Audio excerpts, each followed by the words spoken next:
Congress party जिंदाबाद। पूरे India के अंदर कांग्रेस आएगा। ये चोर मागला कुछ भी नहीं करा है, खाली वादा किया ये हाथ से और ये हाथ छुपा लिया है, कुछ नहीं किया है। अपने गरीब भाई के लिए अमीर कर रहा है उसको। कांग्रेस पार्टी जिंदाबाद। जिंदगी हाथ में है। हर मुसलमान, हर हिंदू मुस्लिम सब गरीब आदमी अपना कांग्रेस को जिताओ, अपने हाथ में है, तकदीर अपने हाथ में है। अभी भी चाहते जिताओ और समझो एक ही रास्ता है, आखिरी रास्ता यही है। कांग्रेस पार्टी जिंदाबाद। हर मुसलमान भाई, गरीब भाई, हिंदू सब ये बात को समझो, आखिरी रास्ता है, नहीं तो कुछ नहीं है। देश को बर्बाद कर देंगे, आपको भी गोली से मार देंगे। कि मजदूर का पसीना सूखने से पहले उसकी मजदूरी दे दी जाए। ईमान रखते हैं इस बात पर, क्योंकि हमारे बुजुर्गों का कॉल है।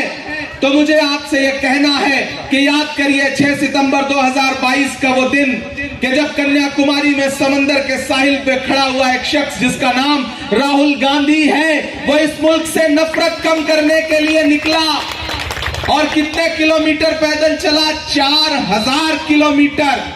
नारा क्या था? नफरत छोड़ो, भारत जोड़ो। 4000 किलोमीटर चलता रहा। इस मुल्क में नफरत के सबसे ज्यादा शिकार कौन है? हम हैं, आप हैं। राहुल गांधी कितने किलोमीटर चले? 4000 किलोमीटर। लेकिन मुझे बताओ महेश्वरम वालों कि क्या कभी केसीआर अपने बंगले से निकल करके 4 कदम चले आपके लिए? चले आपके लिए? नहीं चले ना। तो फिर आपका इस बात पर ईमान है ना कि मजदूर का पसीना सूखने से पहले उसकी मजदूरी दे दी जाए।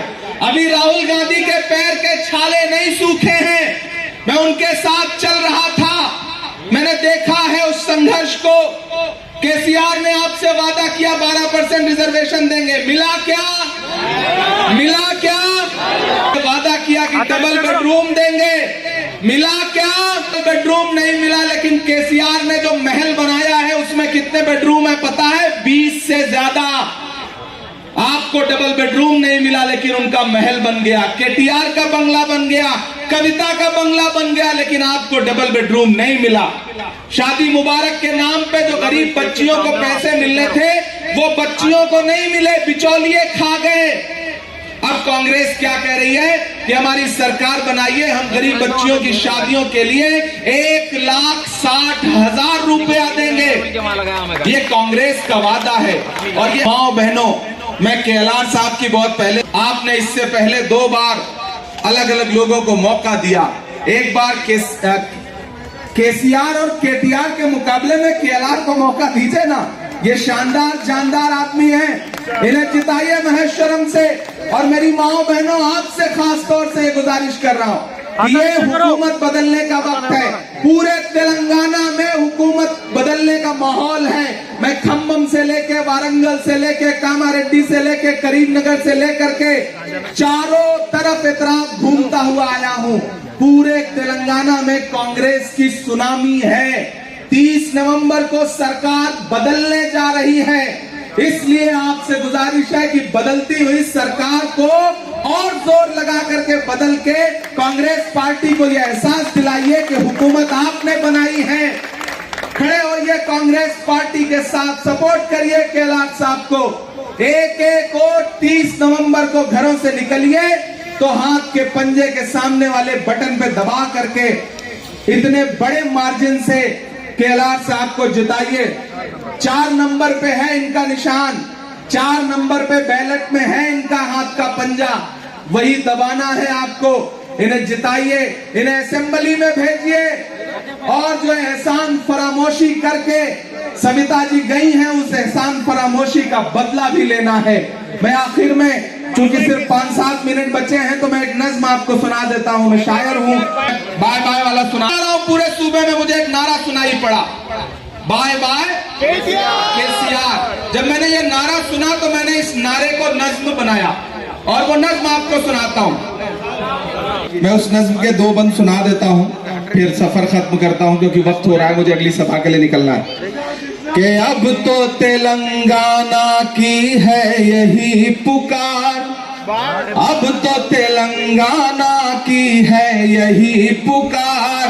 Bye bye KCR, bye bye KCR. अब तो इधर जो माएं बहनें बैठी हैं उनकी भी शिरकत हो, पीछे तक एक ना की है यही पुकार।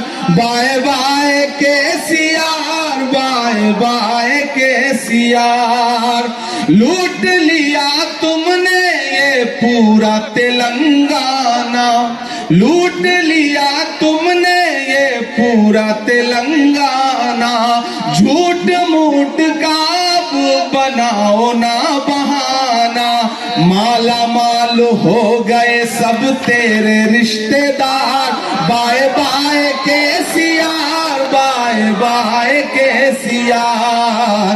बंद करो झूठ का ये अपना कारोबार।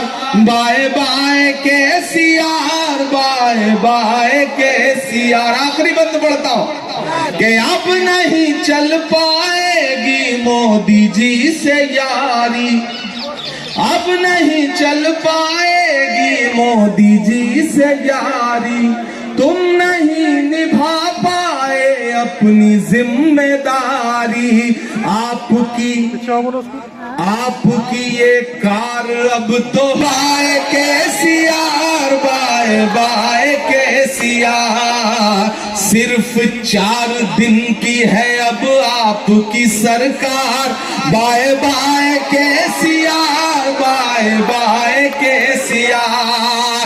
एक एक हाथ उठाइए केलार साहब के लिए, मेरी माँ बहनों, मेरे नौजवानों, केलार साहब को एहसास दिलाइए कि इस इलेक्शन में आप कांग्रेस के साथ खड़े हैं, केलार भाई के साथ खड़े हैं। इन्हें जिता के असेंबली पहुंचाइए। सरकार बनने जा रही है और बनती हुई सरकार में अपनी हिस्सेदारी तय करिए। इंशाल्लाह आने वाले दिनों में चाहे वो उस्मान नगर का इलाका हो या आसपास के इलाके हो, इन इलाकों की जो मुश्किलें हैं केलार साहब के साथ मिल करके पर्सनल तौर पे मैं अपनी हुकूमत से लड़के काम करवाने का कोशिश करूंगा। बहुत शुक्रिया। आज जलपल्ली में बहुत बड़ा जलसा हुआ है। अभी बड़े बड़े लोग आ चुके हैं और जाफर जावेद साहब और उनके फादर भी अमीर जावेद साहब भी मौजूद थे और इमरान प्रतापगढ़ भी आए हुए थे। तो पूरे लोगों को ये बताया गया है कि ये एमएलए इलेक्शन आप कांग्रेस को जिताओ तो पार्लियामेंट में भी कांग्रेस जीतेगा और ये देश में जो कांग्रेस आएगा तो ही ये सुख ये दुख ही चले जाएंगे और सुख जीवन ये कंट्री में रहेगी। अदरवाइज़ ये डिवाइड करके ये लड़ाई लगा के कि भाई वो जीतना चाह रहे हैं अपन उसमें ट्रैप में मत जाए। और ये बीआरएस बीजेपी एक ही है, ये इनको डालो तो उनको डाला ही जैसा ही, तो इसीलिए वोट मत डालो इनको और कांग्रेस को जिताओ। कांग्रेस ही आपके भला देखेगी, आपकी जो भी दुखी है वो दुख दूर यही कर सकती है। ये माइनॉरिटी लोगों को स्पेशली जैसे कर्नाटका में इलेक्शन हुआ है, इलेक्शन से पहले जो माइनॉरिटीज इतने दुखी थे, जो क्या ड्रेस डालना भी कंडीशन लगा रहे थे और स्कूल जाने वाले बच्चों को भी सता रहे थे, जो अभी सुख शांत है वो बीजेपी बता के कांग्रेस को जिताने के बाद यहाँ भी यही हाल होगी। अगरचा अपन सोचे नहीं तो अभी तो सोच के हर मुसलमान कांग्रेस को जिताने के लिए जो अपील करके गए हैं, तो ये मैं उनको थैंक्स बोल रहा हूँ कि भाई यहाँ स्टेट में भी हर जगह घूम रहे हैं और कांग्रेस को जिताने के लिए। और उनको मैं हमारी पार्टी की तरफ से, हमारी टोटल कॉन्स्टिट्यूंसी की इंटरेस्ट की तरफ से मैं उनको शुक्रिया अदा कर रहा हूँ। सर, आवाम से मुलाकात की तो सबसे बड़ा मुद्दा जलपल्ली में आपको क्या लगता है? जलपल्ली में हर आदमी दुखी है। ये एमआईएम की म्यूनसिपल चेयरमैन है, उनका कमेटी चला रहा है और एमआईएम बीआरएस अलाइंड है, तो ये दोनों रहने के बाद और ये मंत्री जी भी हैं, ये लोगों की दुखी दूर नहीं कर सके हैं। तो इसीलिए इन्होंने कांग्रेस को ही जिताओ, इनको हटाओ करके हर घर में हर अम्मा हर बाप हर आदमी ये सोच रहा है आज। बोले तो इधर बीजेपी तो एक वोट भी नहीं गिरेगा, नहीं। बाकी का जो है बीआरएस और कांग्रेस, बीआरएस को 10% भी गिरे तो बहुत ज़्यादा हो गया। वो भी मैं पूरे अपील कर रहा हूँ कि भाई वो 10% पे ना आ दे, कि इसलिए कि दूसरी जगह खर्चा बीजेपी को अभी तो बीआरएस 3rd प्लेस में चले गया ये कॉन्स्टिट्यूंसी में, तो अभी हमारे से फाइट चल रहा है तो बीजेपी से ही चल रहा है। सो द बीजेपी अगर ये वोट डिवाइड हो गया तो बीजेपी को बेनिफिट होता है, इसीलिए मुसलमान पूरे यूनाइट